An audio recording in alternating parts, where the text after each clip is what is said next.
El experimento del gato de Cheshire.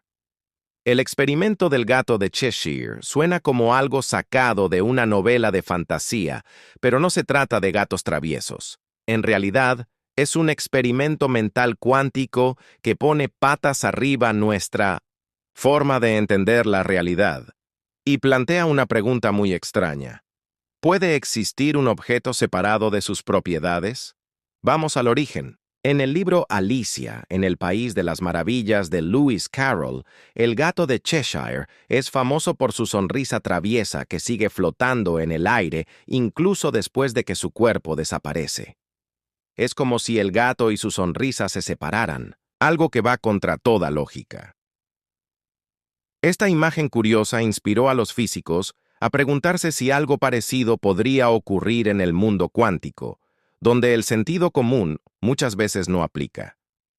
En 2014, unos científicos tomaron esta idea y la convirtieron en un experimento real. Usaron un neutrón, una partícula subatómica muy pequeña, y su momento magnético, que funciona como una pequeña brújula cuántica apuntando en cierta dirección. La gran pregunta era, ¿se puede separar el neutrón de su momento magnético, como si fuera su sonrisa?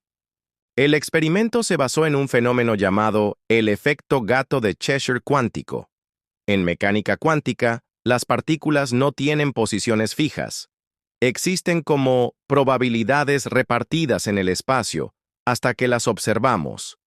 Gracias a esto, es posible separar una partícula de una de sus propiedades medibles. Los investigadores usaron un interferómetro de neutrones, un aparato que divide y luego vuelve a juntar las partículas. Enviaron los neutrones a través de un cristal que dividió su camino en dos rutas diferentes. En una ruta fue el neutrón y en la otra, su momento magnético.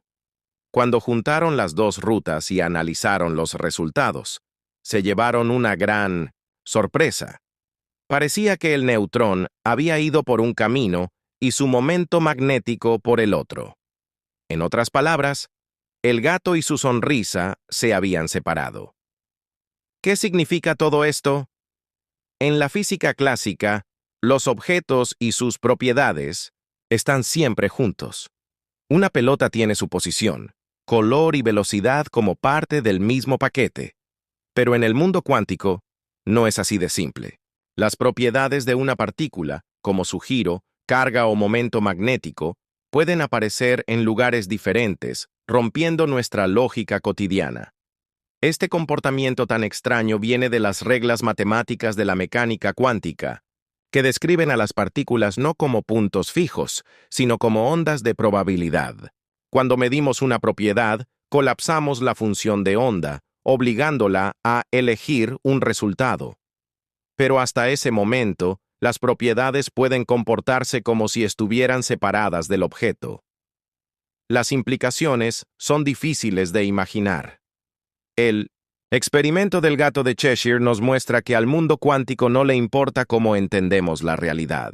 Nos obliga a hacernos preguntas incómodas. ¿Qué es realmente una partícula? ¿Puede existir sin sus propiedades? Y si las partículas pueden separarse de sus propiedades, ¿qué significa esto para los objetos sólidos que creemos conocer? Una posible explicación es que las propiedades no son características fijas, sino que dependen del contexto, de las mediciones y de las interacciones. Otra posibilidad es que esto nos esté dando pistas sobre niveles más profundos de la física que aún no hemos descubierto. En el fondo, el experimento del gato de Cheshire es un recordatorio curioso, pero profundo, de lo poco que en realidad entendemos del universo. Nos desafía a pensar más allá de nuestras experiencias diarias y a aceptar lo extraño del mundo cuántico. Al igual que el gato de Cheshire en el libro, el mundo cuántico nos sonríe, invitándonos a descubrir sus secretos. Y al final, nos quedamos con más preguntas que respuestas. Pero, ¿no es esa la belleza de la ciencia? No se trata de tener todas las respuestas.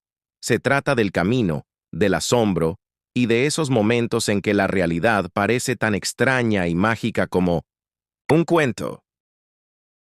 El universo del doppelganger. Imagina que estás caminando por una calle llena de gente. De repente, te detienes en seco. Al otro lado, ves a alguien que se parece exactamente a ti. No solo un poco, sino idéntico.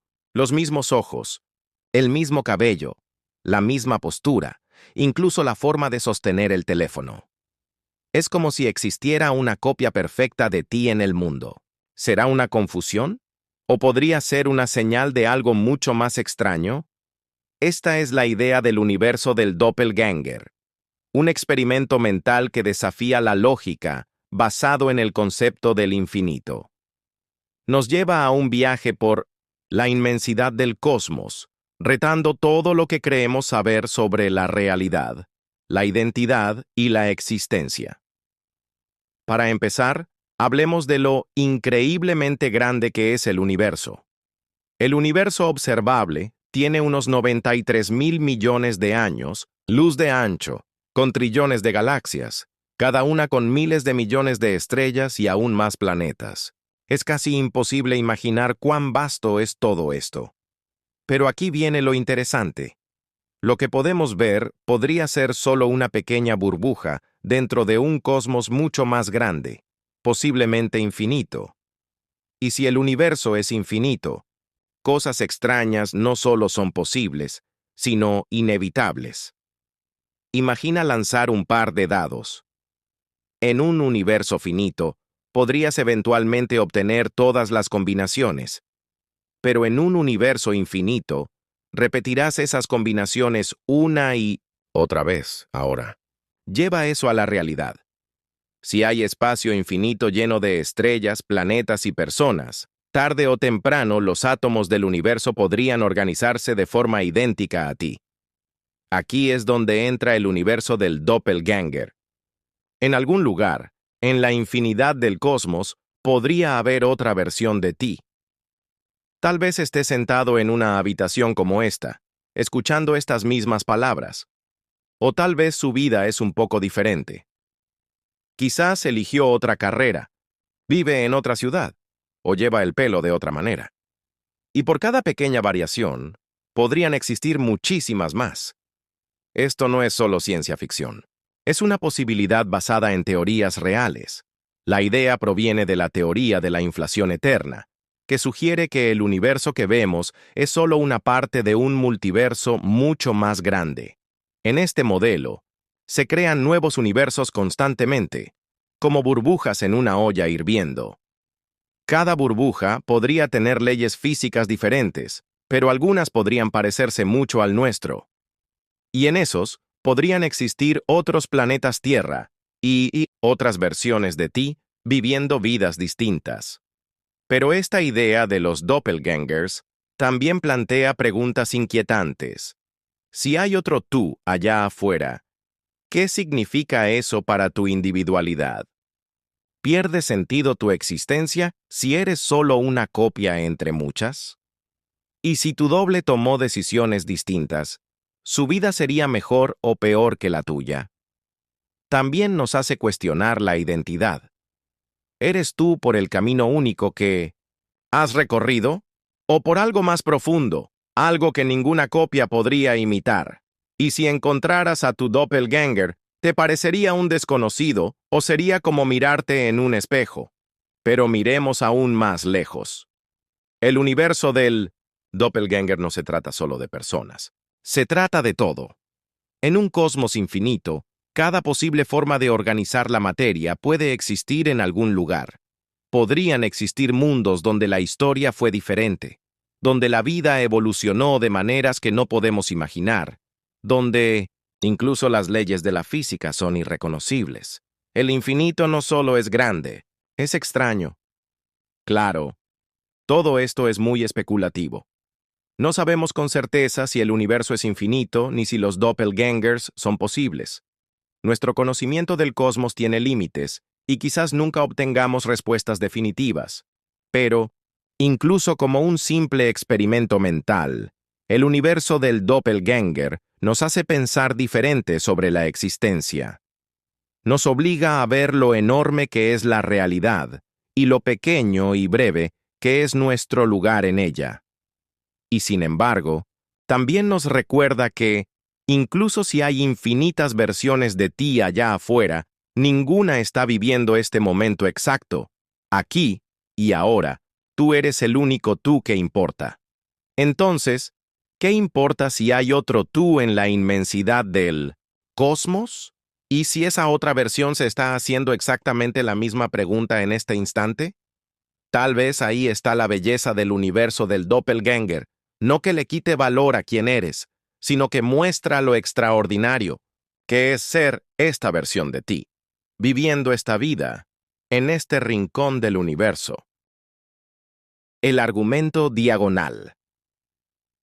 El argumento diagonal puede sonar como un problema de matemáticas, pero es mucho más que eso.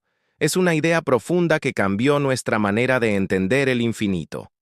Es una historia sobre números, lógica y un matemático alemán llamado Georg Cantor, quien se atrevió a explorar lo imposible. El infinito es algo extraño. Si contamos todos los números naturales, como 1, 2, 3, y así sucesivamente, obtenemos un conjunto que nunca termina. Este tipo de infinito se llama infinito contable. Parece que todos los conjuntos infinitos deberían tener el mismo tamaño, ¿verdad? Pues no es así. El argumento diagonal de Cantor demuestra que hay infinitos más grandes que otros. Vamos a entender esta idea tan extraña. Imagina que escribimos todos los números decimales infinitos entre 0 y 1. Para hacerlo más fácil, los escribimos como listas infinitas de dígitos. Imagina una tabla con estos números, cada uno empezando con un 0, un punto decimal, y luego una secuencia infinita de cifras. La pregunta es, ¿podemos realmente hacer una lista completa de todos estos números aunque sea infinita? A primera vista parece posible. Después de todo, podemos listar todos los números naturales. ¿Por qué no los decimales? Pero Cantor descubrió algo sorprendente. No importa cómo hagamos la lista, siempre habrá números que faltan. Así funciona el argumento diagonal. Imagina que intentamos hacer una lista de todos los números decimales entre 0 y 1, uno en cada fila de una tabla infinita. Para probar que la lista nunca puede estar completa, crearemos un número nuevo que no esté en la lista. El truco es este. Tomamos el primer dígito del primer número, el segundo dígito del segundo número, el tercero del tercero, y así, sucesivamente. Luego, cambiamos cada uno de esos dígitos. Por ejemplo, si un dígito es 1, lo cambiamos por un 2. Si es un 3, lo cambiamos por un 4, etc. Así obtenemos un número completamente nuevo que difiere de cada número en la lista, al menos en un dígito. No importa cómo hagas tu lista infinita, siempre puedes usar este método diagonal para crear un número que no está en ella. Esto significa que el conjunto de números decimales entre 0 y 1 no se puede listar completamente. Es un tipo de infinito más grande que el de los números naturales. El argumento diagonal de Cantor rompió la idea de que todos los infinitos son iguales. Mostró que hay una jerarquía de infinitos, algunos tan enormes que no se pueden contar. Esta fue una idea revolucionaria, pero no todos la aceptaron. Muchos de los contemporáneos de Cantor rechazaron sus ideas, considerándolas absurdas o incluso peligrosas. Cantor sufrió mucho, luchando con problemas de salud mental debido a las críticas constantes. Pero su trabajo sobrevivió. Su argumento diagonal se convirtió en la base de la teoría de conjuntos, una rama de las matemáticas que es fundamental para gran parte de la ciencia y la tecnología modernas. Hoy en día, sus ideas sobre el infinito son esenciales para entender el universo, desde la mecánica cuántica hasta el multiverso. El argumento diagonal no trata solo de números, es un recordatorio de lo extraño y sorprendente que puede ser el universo. Nos muestra que incluso preguntas simples como ¿qué tan grande es el infinito? Pueden tener respuestas que nos dejan sin palabras. Es una ventana a la complejidad infinita de la realidad y un testimonio de la curiosidad incansable del ser humano. Peligros de la información. El universo prospera gracias al descubrimiento. Desde la partícula más pequeña hasta los rincones más lejanos del espacio, la curiosidad humana ha revelado muchos secretos. El conocimiento ha sido nuestra herramienta más poderosa. Nos ha ayudado a avanzar, resolver problemas y construir civilizaciones. Pero no todo conocimiento es inofensivo. Hay cierta información que, por su propia naturaleza, puede ser peligrosa. A esto se le llama peligro de información y desafía la idea de que más conocimiento siempre es mejor. Un peligro de información es un conocimiento que representa un riesgo solo por el hecho de ser conocido. A diferencia de los peligros físicos como un incendio o un terremoto, este daño no proviene de algo visible o tangible. El problema aparece por cómo la información afecta a las personas, la tecnología o la sociedad. Lo más inquietante es que algunos peligros de 1900 información pueden tener consecuencias a nivel mundial. Veamos un ejemplo sencillo. Imagina que descubres la ubicación exacta de una puerta secreta que da acceso a la bóveda de un banco. Para ti, ese dato puede parecer inofensivo, pero si cae en malas manos, podría causar un gran problema. Ahora, imagina algo más grave, como aprender a crear un virus mortal o cómo desactivar infraestructuras críticas. La información por sí sola no es peligrosa. Se vuelve peligrosa cuando se usa de forma malintencionada o inesperada. El problema no es solo el conocimiento en sí, sino cómo se difunde. La información es como un virus. Una vez que se comparte, es casi imposible detenerla. Cuantas más personas la conocen, más difícil es prever las consecuencias. Esto es aún más preocupante en la era de Internet, donde una sola filtración puede llegar a millones de personas en segundos. Un tipo escalofriante de peligro de información es el peligro de decisión. Esto ocurre cuando saber algo cambia tu comportamiento de forma negativa. Por ejemplo, si supieras que es muy probable que ocurra un desastre en los próximos 10 años, esa información podría causar pánico, caos social o incluso empeorar la situación si las personas reaccionan mal. Un experimento mental famoso sobre este tema es el del basilisco de Rocco. La idea es que una inteligencia artificial del futuro podría castigar a quienes no ayudaron a crearla. Solo pensar en esta posibilidad ya genera una especie de trampa mental. Si esa IA llegara a existir, ¿te arrepentirías de no haber hecho nada? Aunque es solo una idea, muestra cómo ciertos pensamientos pueden afectar nuestras decisiones de manera inquietante. También existe el riesgo de información tecnológica que puede amenazar la existencia humana. Imagina si alguien descubre cómo construir un dispositivo capaz de destruir toda la vida. Aunque esa información esté guardada, podría caer en las manos equivocadas o inspirar a alguien a crearla. El simple hecho de que exista ese conocimiento ya representa un peligro que tal vez no podamos controlar. Entonces, ¿cómo enfrentamos estos riesgos? ¿Podemos decidir qué aprender o compartir? La historia muestra que censurar el conocimiento es casi imposible. Cuando la gente tiene curiosidad, busca. Y cuando algo se oculta, muchas veces se vuelve más atractivo. En lugar de ocultar la información, algunos expertos creen que lo mejor es gestionar su difusión y crear medidas de seguridad para reducir los posibles daños. El desafío es encontrar el equilibrio entre la curiosidad y la precaución. La humanidad siempre ha avanzado al cruzar fronteras. Pero ahora estamos entrando en un territorio donde una sola idea podría causar una catástrofe. Los peligros de la información nos recuerdan que el conocimiento no es bueno ni malo por sí mismo.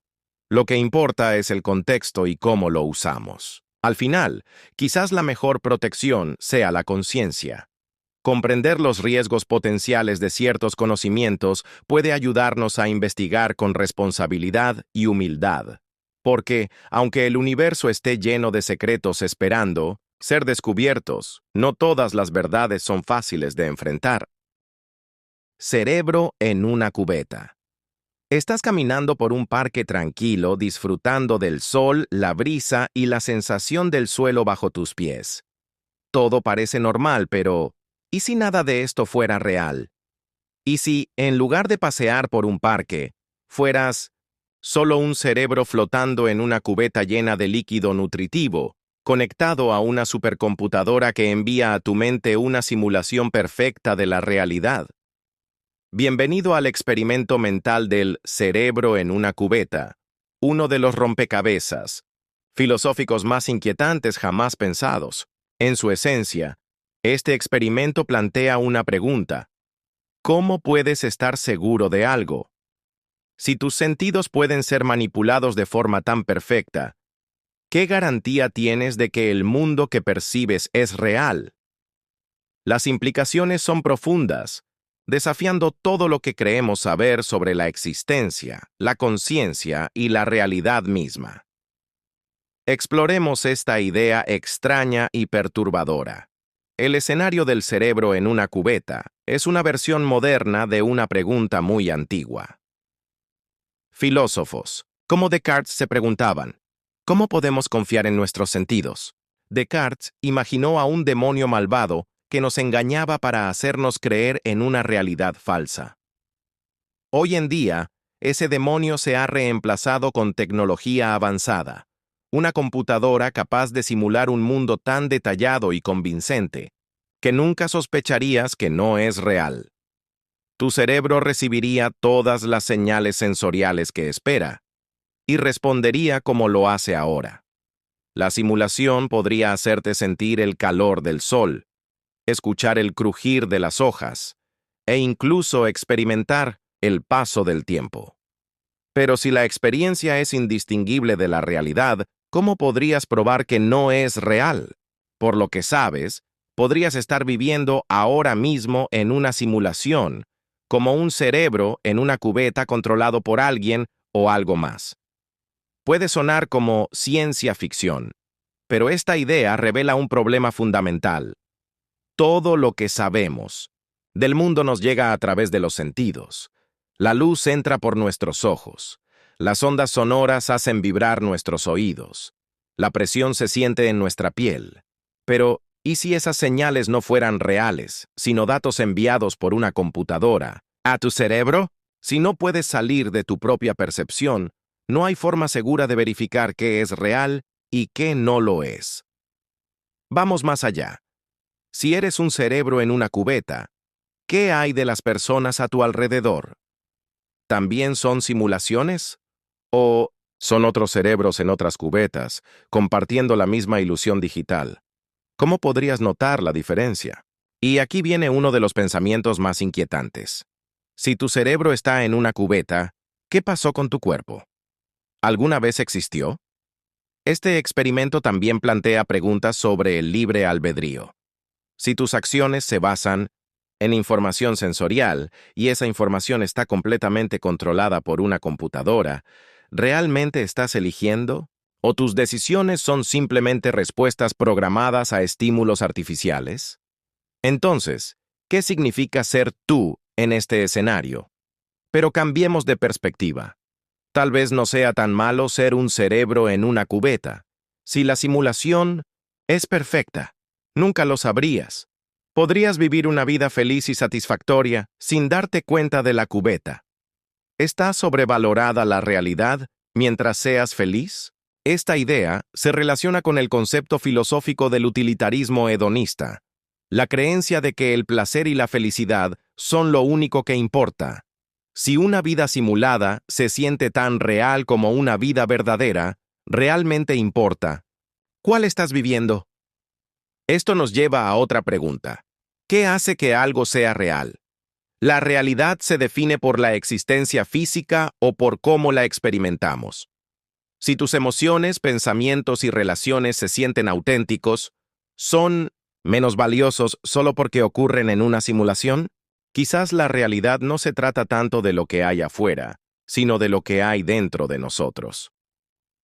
El experimento del cerebro en una cubeta no solo desafía nuestra comprensión de la realidad, también nos hace enfrentar los límites del conocimiento humano.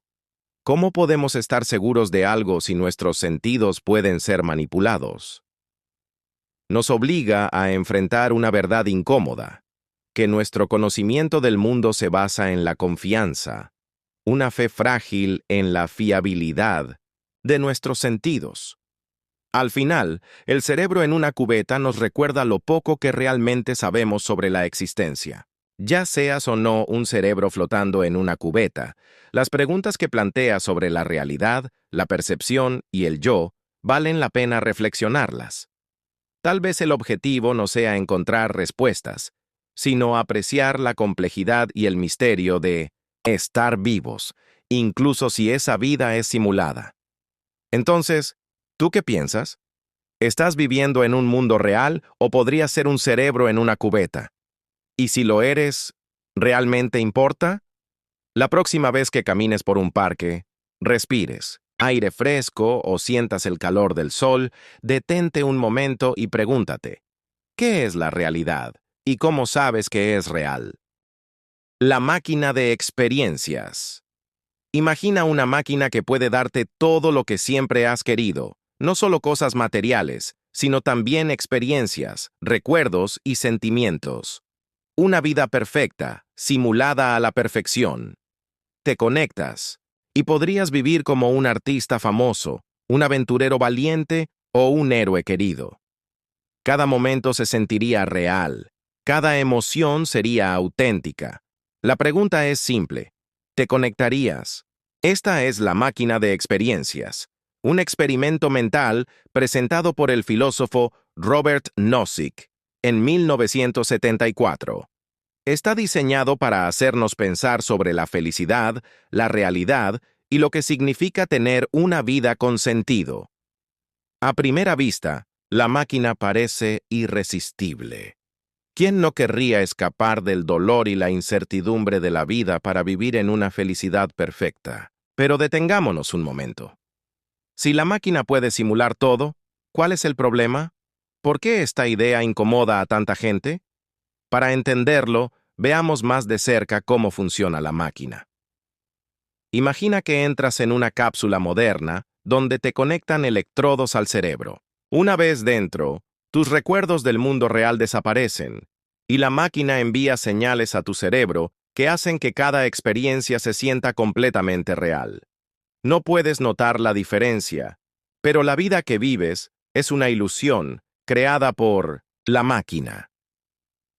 La paradoja de la máquina de experiencias es que, aunque promete placer total, nos obliga a pensar más profundamente sobre lo que realmente valoramos. Nozick decía que la mayoría de las personas no elegirían conectarse. ¿Por qué? Porque en el fondo nos importa más que solo sentirnos felices. Queremos que nuestra felicidad tenga sentido. No solo queremos sentir amor, éxito o conexión. Queremos que esas cosas sean reales. Pensemos en el amor. En la máquina podrías sentirte amado por todos, pero nada de eso sería genuino.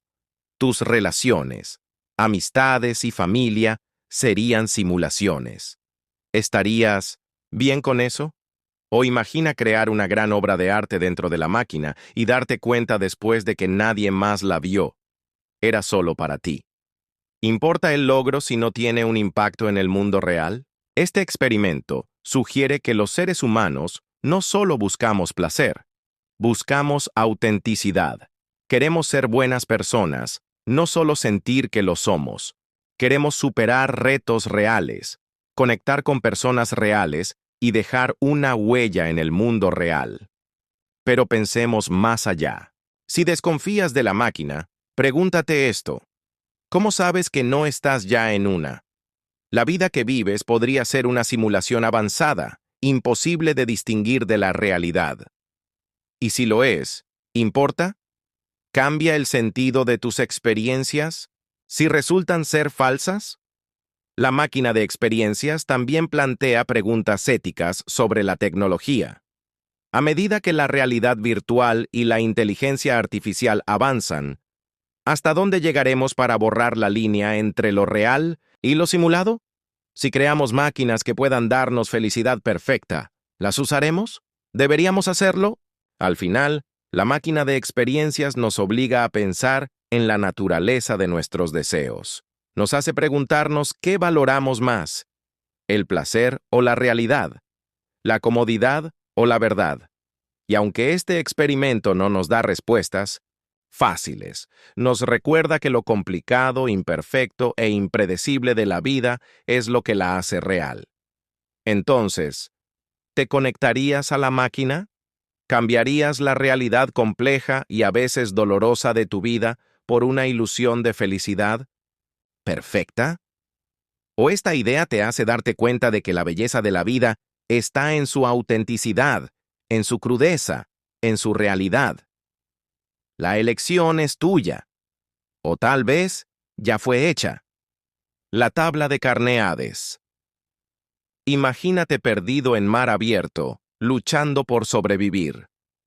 A lo lejos, flota una sola tabla. Es una pequeña y valiosa oportunidad para vivir. Pero hay un problema. Otra persona ya se aferra a ella. La tabla no. Es lo suficientemente grande para ambos. Si la tomas, la otra persona se ahoga. Si la otra persona la conserva, tú te ahogas.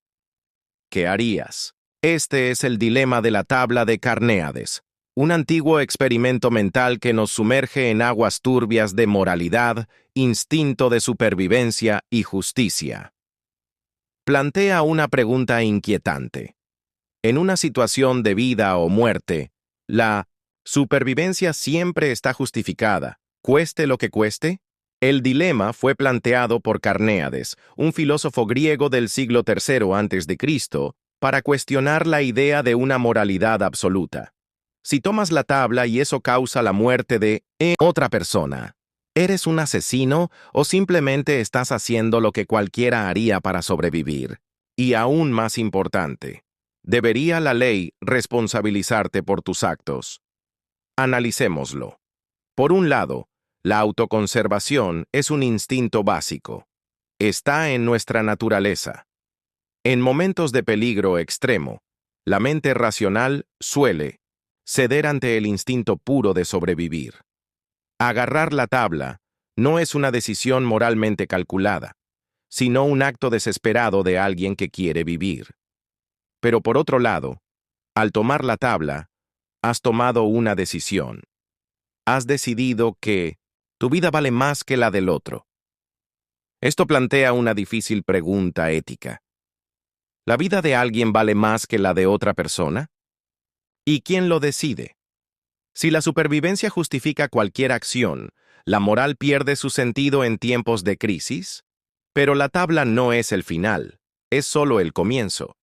Este experimento nos obliga a enfrentar preguntas difíciles sobre la justicia y la ley. Imagina que sobrevives y un tribunal te juzga por haber causado la muerte del otro. ¿Deberías ser castigado? Algunos dicen que sí, porque la moral y la justicia deben aplicarse incluso en las peores circunstancias. Otros dicen que no, porque en situaciones extremas se necesitan reglas distintas. Después de todo, ¿es justo culpar a alguien por lo que hace cuando siente un miedo mortal? Ahora miremos más allá. La tabla de Carneades no trata solo de dos personas en el mar. Es una metáfora de muchos dilemas éticos que enfrentamos en el mundo real. Piensa en una empresa que contamina para ahorrar dinero, aunque sabe que causará daño. O un país que invade a otro para proteger a su gente. En cada caso, alguien toma la tabla y otro se queda sin ella. Las situaciones cambian, pero el conflicto moral es el mismo. Entonces, ¿qué aprendemos de esto? La tabla de Carneades no ofrece respuestas fáciles. Nos obliga a enfrentar la complejidad de la moral y la justicia. Nos recuerda que las decisiones éticas no siempre son blanco o negro. El instinto de sobrevivir es fuerte, pero también lo es nuestra capacidad de compasión y equidad. Quizás, la lección más importante es que la moral no se trata solo de acciones individuales, sino de los sistemas que construimos. Si vivimos en una sociedad donde la gente tiene que enfrentar decisiones como la de la tabla, quizás la pregunta real no es ¿qué harías tú?, sino ¿Cómo podemos evitar que alguien tenga que elegir? La tabla de Carneades es más que un experimento mental. Es un espejo que refleja las decisiones que tomamos cada día. Decisiones que revelan quiénes somos y quiénes queremos ser.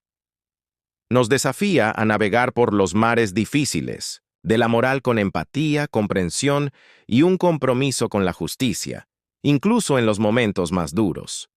La biblioteca infinita. La biblioteca infinita es un lugar donde ya se ha escrito cada libro que alguna vez podría escribirse, pero no es una biblioteca común.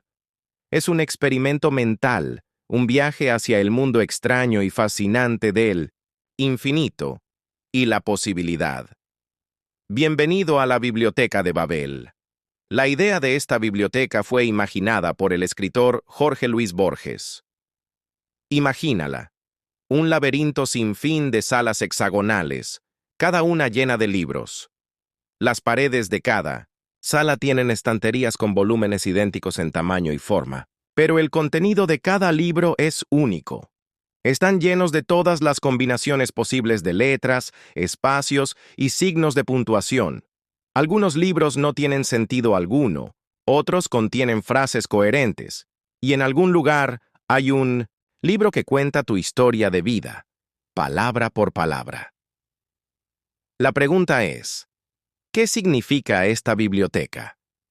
En el cuento de Borges, la Biblioteca de Babel contiene todos los libros posibles de cierta longitud.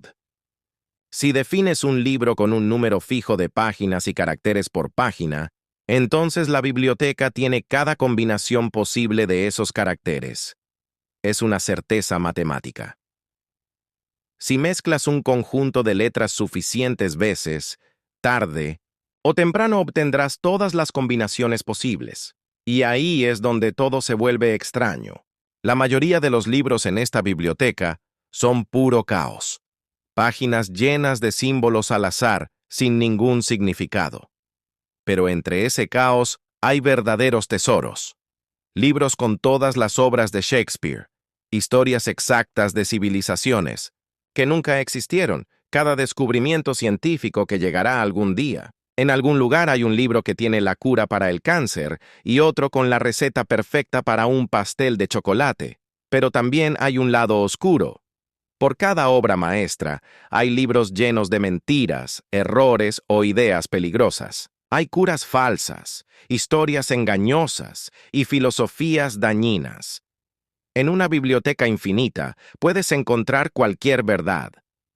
Pero por cada verdad, también hay un número infinito de mentiras que parecen verdaderas. Esto nos lleva a la paradoja de la biblioteca infinita.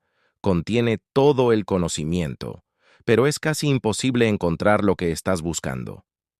Imagina caminar por esos pasillos sin fin, eligiendo libros al azar. ¿Cómo encontrarías el único libro que necesitas entre estantes infinitos? Incluso si tuvieras un mapa o una guía, ¿cómo sabrías si es confiable? Después de todo, también hay otro libro en la biblioteca que lo contradice.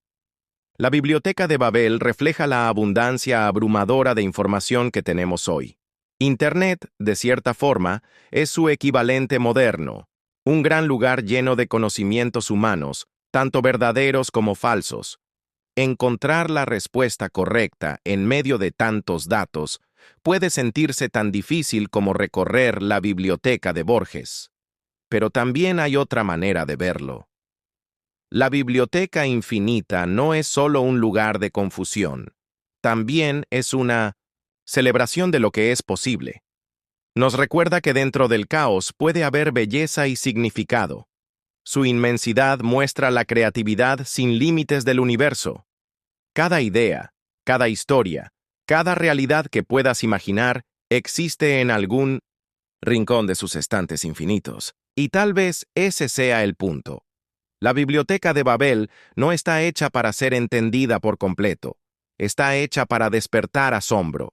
Es un reflejo del potencial infinito de la imaginación humana y del universo misterioso en el que vivimos.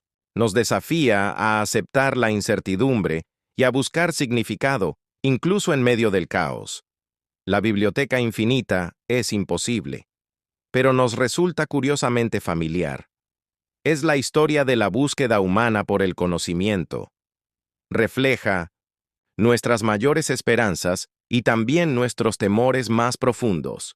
Y como todo gran experimento mental, nos deja con más preguntas que respuestas. ¿Cómo navegamos por el infinito? ¿Cómo distinguimos la verdad de la mentira? ¿Y qué significa buscar conocimiento en un mundo donde todo es posible? La subversión de la regla de oro. La regla de oro es uno de los principios morales más antiguos y valorados de la humanidad. Está presente en muchas culturas y religiones y dice simplemente, trata a los demás como te gustaría que te trataran a ti. A primera vista, parece una idea universal, lógica y clara, una guía para construir una sociedad justa y empática. Pero, ¿y si no es tan perfecta como parece? La regla de oro asume que todos compartimos los mismos deseos y valores, que lo que tú querrías en una situación es lo mismo que querría otra persona. Pero los seres humanos somos complicados. Tenemos necesidades, experiencias y puntos de vista diferentes. Y aquí es donde todo se vuelve confuso. Imagina que eres una persona a la que le encantan las sorpresas. Tal vez pienses que es buena idea visitar a un amigo sin avisar. Después de todo, a ti te gustaría que alguien lo hiciera contigo. Pero, ¿y si tu amigo valora su privacidad y odia las sorpresas? Al seguir la regla de oro, podrías causar una situación incómoda o molesta sin querer. Tus buenas intenciones podrían salir mal. Aquí es donde aparece el primer problema. Suponer que tus preferencias son universales. Lo que para una persona puede ser un acto de bondad, para otra puede ser algo molesto o invasivo. En lugar de generar empatía, corres el riesgo de imponer tus propios valores a los demás sin comprender su punto de vista. Pero vamos un poco más allá. ¿Qué pasa si alguien usa la regla de oro al revés? Una interpretación torcida puede llevar a una lógica peligrosa. Una persona podría pensar, si a mí no me molesta que me traten con dureza, entonces puedo tratar con dureza a los demás. Esta subversión le da la vuelta a la regla y la convierte en una excusa para la crueldad en vez de la compasión. O peor aún, imagina a alguien que disfruta haciendo daño. Podría decir, como no me molestaría que me hicieran esto, está bien que yo lo haga a otros. Siguiendo la regla de oro, podría justificar acciones que la mayoría consideraría inaceptables. Esto revela una falla preocupante. La regla depende completamente de la moralidad de quien la aplica. Si los valores de una persona están distorsionados, también lo estarán sus acciones. Por eso, algunos filósofos proponen otra idea, la regla de Platino. En lugar de tratar a los demás como tú quieres ser tratado, sugiere tratarlos como ellos quieren ser tratados. Este pequeño cambio pone el enfoque en comprender y respetar los deseos y necesidades del otro, en lugar de asumir que son iguales a los tuyos. Pero incluso la regla de Platino tiene sus límites. Requiere empatía, comunicación y entendimiento, cosas que no siempre están disponibles. ¿Qué pasa si no sabes qué quiere alguien? ¿O si sus deseos van en contra de tu bienestar o tus principios morales? Estos dilemas muestran que ninguna regla puede capturar por completo la complejidad de las relaciones humanas. Entonces, ¿dónde nos deja eso? La regla de oro sigue siendo un buen punto de partida. Nos invita a reflexionar y pensar en cómo nuestras acciones afectan a los demás. Pero no es una solución mágica. Debe ir acompañada de curiosidad, empatía y disposición para cuestionar nuestras suposiciones. Si reconocemos sus límites y aprendemos a manejar sus matices, podemos convertir la regla de oro en algo más profundo. No solo una guía sencilla, sino una herramienta útil para comprender y conectar con el mundo diverso y complejo que nos rodea. Porque al final del día, la regla de oro, como cualquier regla, solo vale tanto como el cuidado y pensamiento que le pongamos al aplicarla. No se trata de ser perfectos, sino de esforzarnos por ser mejores, un paso a la vez. El problema del tranvía. El problema del tranvía es uno de los experimentos mentales más famosos en la filosofía, y plantea una pregunta que parece simple. ¿Qué es lo correcto cuando enfrentamos una decisión imposible? Pero debajo de esa simplicidad se esconde una red compleja de ética, moral y psicología humana. Imagina esto. Un tranvía fuera de control avanza por las vías. Más adelante, 5 trabajadores están atados a los rieles y no pueden moverse, pero hay una palanca. Si la activas, el tranvía cambiará de vía, donde hay una sola persona atada. ¿Qué haces? ¿Mueves la palanca y salvas 5 vidas? ¿A costa de una? ¿O no haces nada y dejas que el tranvía siga su curso? A primera vista, muchas personas creen que la respuesta es obvia. 5 vidas valen más que una, así que mover la palanca parece lo más moral. Pero entonces surgen más preguntas. ¿Salvar a 5 personas justifica causar daño? ¿Directo a una? ¿Es más aceptable no hacer nada porque no interveniste directamente? Aquí está el corazón del problema del tranvía. No se trata de trenes ni de palancas. Se trata de cómo tomamos decisiones morales. Hay 2 teorías éticas muy conocidas que entran en juego. Primero, el utilitarismo. Un utilitarista diría que la acción moral correcta es la que genera más bienestar o felicidad general. En este caso, mover la palanca y salvar 5 vidas sería lo correcto porque produce más felicidad que salvar a una sola persona. ¿Fácil? Tal vez no tanto. Aquí aparece la deontología, una teoría que se enfoca en las reglas y deberes más que en los resultados. Un deontólogo podría decir que mover la palanca es elegir hacerle daño a alguien, y eso está mal, sin importar las consecuencias. Desde esa perspectiva, dejar que el tranvía siga su camino es moralmente mejor, porque no causaste daño directo. Ahora, hagámoslo más complejo. Imagina que en lugar de una palanca, estás parado en un puente junto a una persona muy grande. Si la empujas al camino del tranvía, su cuerpo lo detendría salvando a los 5 trabajadores. Pero esa persona moriría. La lógica de salvar 5 vidas sigue ahí, pero empujar físicamente a alguien a su muerte se siente mucho más personal y perturbador. ¿Por qué? Esto nos dice algo interesante sobre la moral humana. Parece que tenemos una resistencia natural a causar daño directo, aunque el resultado sea el mismo. Nuestras decisiones no se basan solo en cálculos fríos, sino también en emociones, empatía y cómo entendemos la responsabilidad. Y aún se complica más. ¿Qué pasa si la persona atada a la vía es tu amigo cercano, un familiar o tú mismo?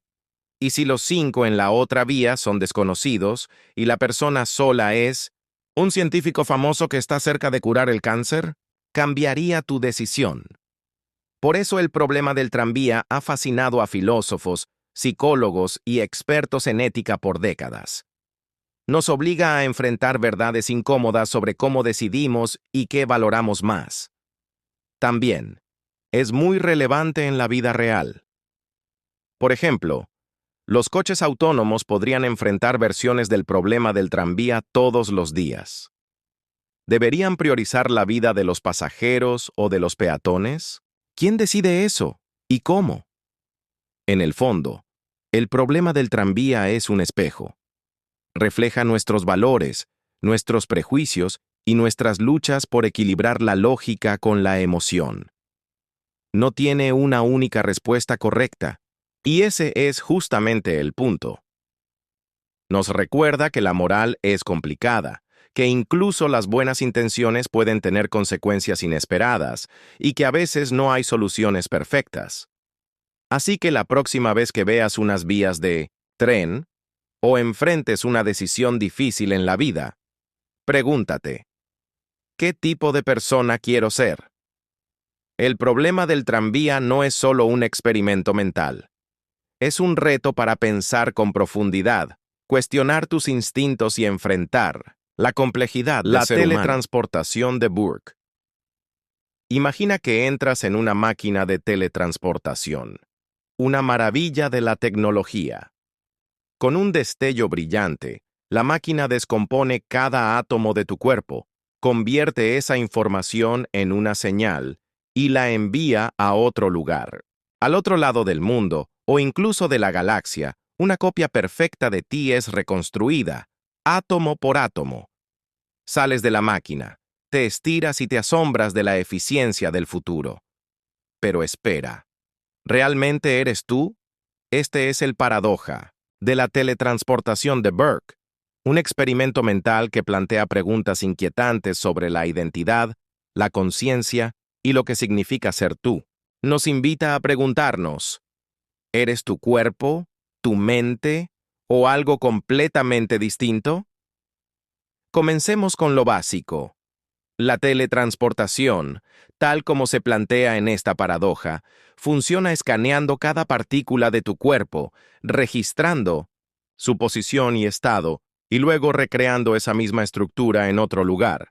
En el proceso, tu cuerpo original se destruye. La persona que aparece al otro lado tiene todos tus recuerdos, pensamientos y personalidad. Esa persona siente que es tú. Desde su punto de vista, nada raro ha ocurrido. Recuerda haber entrado a la máquina y salir, como si no hubiera pasado el tiempo.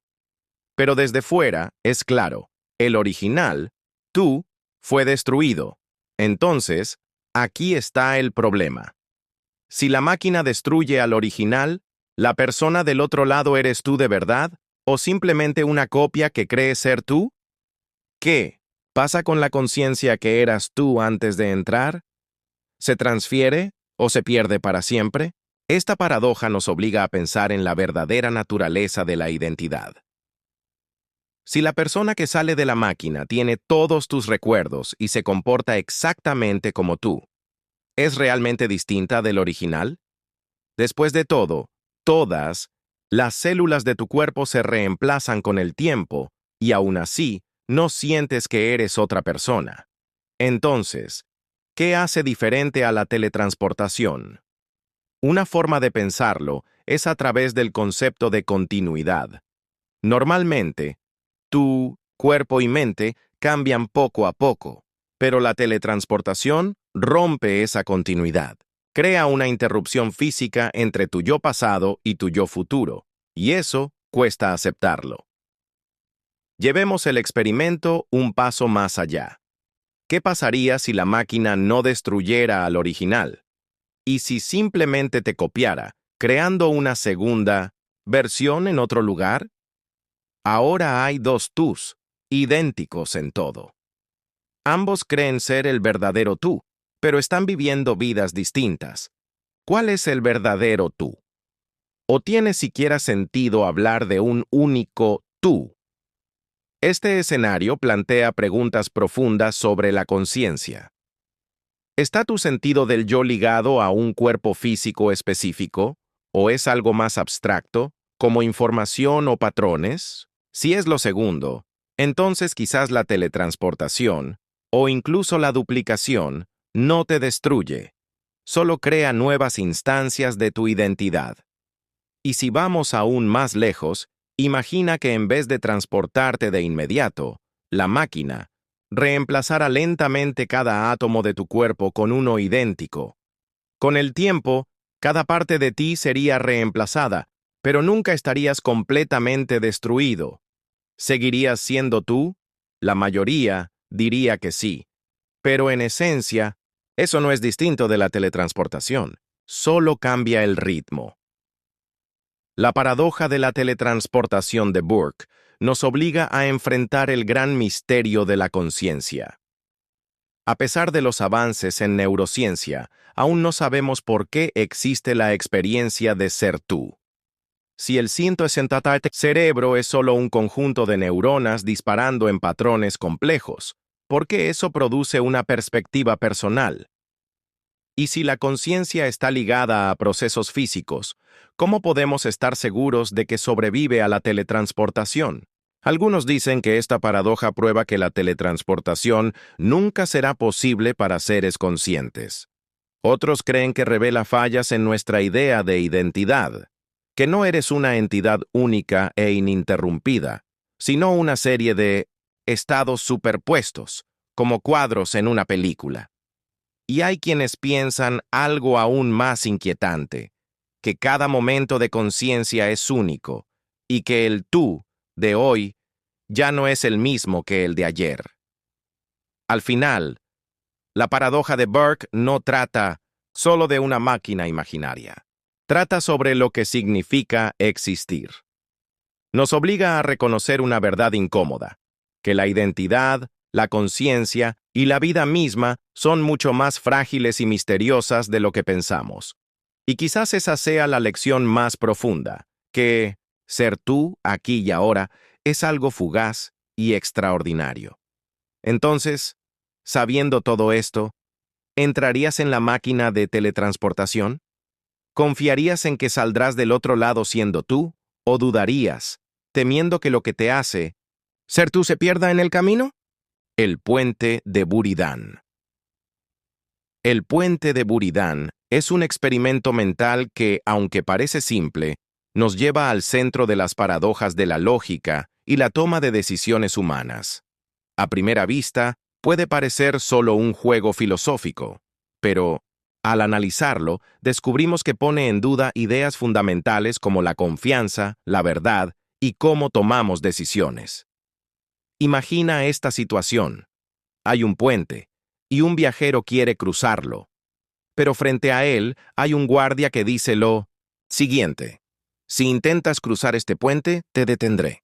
Pero si no intentas cruzarlo, te dejaré pasar. ¿Qué debe hacer el viajero? Si intenta cruzar, el guardia lo detendrá, cumpliendo su promesa. Pero si decide no cruzar, el guardia debe dejarlo pasar, lo que significa que podría terminar cruzando el puente de todas formas. La declaración del guardia atrapa al viajero en un círculo de contradicciones. Cualquier acción que tome parece tanto cumplir como contradecir lo que dijo el guardia.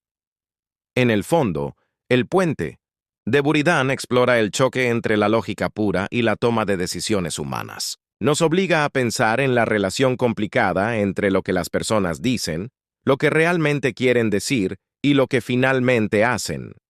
Esta paradoja lleva el nombre del filósofo medieval Jean Buridan, quien se interesaba mucho por la lógica y el libre albedrío. El experimento refleja sus preguntas más profundas sobre cómo los seres racionales enfrentan decisiones, especialmente cuando esas decisiones parecen no tener solución. En este caso, la frase del guardia es una trampa que se refiere a sí misma, una promesa sobre el futuro que se enreda con el presente. Pero más allá del enigma lógico, el experimento plantea preguntas importantes. ¿En quién confiamos cuando sus acciones dependen de nuestras decisiones? ¿Podemos juzgar la verdad de una frase si se refiere a algo que aún no ha ocurrido? ¿Y hasta qué punto podemos depender solo de la lógica en un mundo donde el comportamiento humano no siempre es predecible? El puente de Buridan también comparte ideas con otras paradojas, como la del mentiroso, cuando alguien dice, estoy mintiendo, o el concepto de precompromiso, donde una persona se limita por promesas que ha hecho sobre el futuro. Nos invita a pensar cómo manejamos reglas que a veces se contradicen, especialmente cuando están influenciadas por emociones e intenciones humanas. Si miramos más allá, esta paradoja representa algo más grande. No se trata solo de un guardia y un viajero. Se trata de la complejidad de nuestras decisiones diarias. Vivimos en un mundo lleno de puentes, reales y simbólicos, donde nuestras elecciones se ven afectadas por los demás. El puente de Buridan no tiene una solución clara, y eso es justamente lo que lo hace tan interesante. Nos recuerda que no todos los problemas pueden resolverse con lógica pura. A veces, las respuestas están en comprender los matices del comportamiento humano y aceptar las zonas grises donde la lógica no basta. Este antiguo enigma sigue siendo fascinante porque refleja algo profundo sobre nuestra condición humana. Vivimos en un mundo lleno de contradicciones, donde la verdad y la confianza no siempre son lo que parecen. Y tal vez, al final, el puente de Buridán no se trata tanto de cruzar al otro lado, sino de entender la complejidad del camino en... Sí, la hipótesis del encaje neural. El cerebro humano es una máquina asombrosa, una red densa de neuronas que se activan en patrones complejos para crear pensamientos, sueños y todo lo que te hace ser tú. Pero por más increíbles que sean nuestros cerebros, tienen límites. ¿Y si pudiéramos superar esos límites? ¿Y si pudiéramos unir nuestras mentes con la tecnología de forma natural? Aquí entra la hipótesis del neural lace, encaje neural, una visión audaz del futuro donde la biología y la máquina se convierten en uno solo. La idea del encaje neural fue popularizada por futuristas y visionarios tecnológicos, especialmente Elon Musk. ¿Pero qué es exactamente? En su esencia, el encaje neural es una interfaz cerebro-computadora, un sistema diseñado para crear un enlace directo entre tu cerebro y la tecnología externa. Imagina controlar tu teléfono o computadora, solo con pensar, o descargar información directamente a tu mente. El encaje neural no es solo un dispositivo, podría ser una revolución en la forma en que los humanos interactúan con el mundo. Tomemos un momento para pensar. ¿Cómo podría funcionar esto? La idea se basa en integrar dispositivos electrónicos, ultrafinos y flexibles en el cerebro. Estos dispositivos, posiblemente más delgados que un cabello, serían implantados sobre o cerca de las neuronas. Actuarían como un puente, traduciendo las señales eléctricas del cerebro en información, digital y viceversa. A diferencia de los electrodos voluminosos usados hoy en día, el encaje neural podría integrarse suavemente con el tejido cerebral, evitando daños y adaptándose al movimiento natural del cerebro. Las aplicaciones de esta tecnología podrían ser impresionantes. Para empezar, podría transformar la medicina. Personas con enfermedades neurodegenerativas como Parkinson o ELA podrían recuperar el control de sus cuerpos. La parálisis tal vez ya no sería una condición permanente. También podría ayudar a tratar trastornos mentales, modulando la actividad cerebral directamente. Imagina reducir la ansiedad o la depresión con intervenciones precisas y dirigidas. Pero no termina allí. El encaje neural podría mejorar la memoria, el aprendizaje y la inteligencia. En lugar de estudiar durante años para aprender una habilidad, podrías simplemente cargar ese conocimiento directamente. Podríamos comunicarnos de nuevas maneras, compartiendo pensamientos y emociones sin usar palabras, superando las limitaciones del lenguaje. Sin embargo, a pesar de todo su potencial, el encaje neural también plantea preguntas éticas importantes. Si se puede descargar conocimiento, ¿qué valor tendrá el esfuerzo humano? La sociedad se dividirá entre quienes pueden pagar por estas mejoras y quienes no. ¿Y qué pasa con la privacidad? Si tus pensamientos están conectados a una red, ¿podrían ser hackeados o manipulados? Y hay una pregunta aún más profunda. ¿Qué pasará con nuestra humanidad? Si el encaje neural nos permite expandir nuestra mente sin límites, ¿perderemos algo esencial de lo que significa ser humano? ¿Nuestra conciencia cambiará o simplemente seremos seres biológicos con una potente mejora tecnológica? Estas preguntas hacen del encaje neural una de las fronteras tecnológicas más emocionantes y a la vez inquietantes. A pesar de los desafíos, muchos lo ven como algo necesario. Algunos creen que el encaje neural podría ayudarnos a mantenernos al ritmo de la inteligencia artificial. A medida que la IA avanza, la distancia entre la inteligencia humana y la de las máquinas podría aumentar. El encaje neural podría ser nuestra mejor forma de cerrar esa brecha y seguir siendo relevantes en un mundo dominado por la tecnología. La hipótesis del encaje neural aún está en una etapa muy temprana. Hay muchos retos técnicos por superar, desde cómo implantar estos dispositivos de manera segura hasta asegurar que funcionen sin dañar el tejido cerebral. Pero ya se están logrando avances.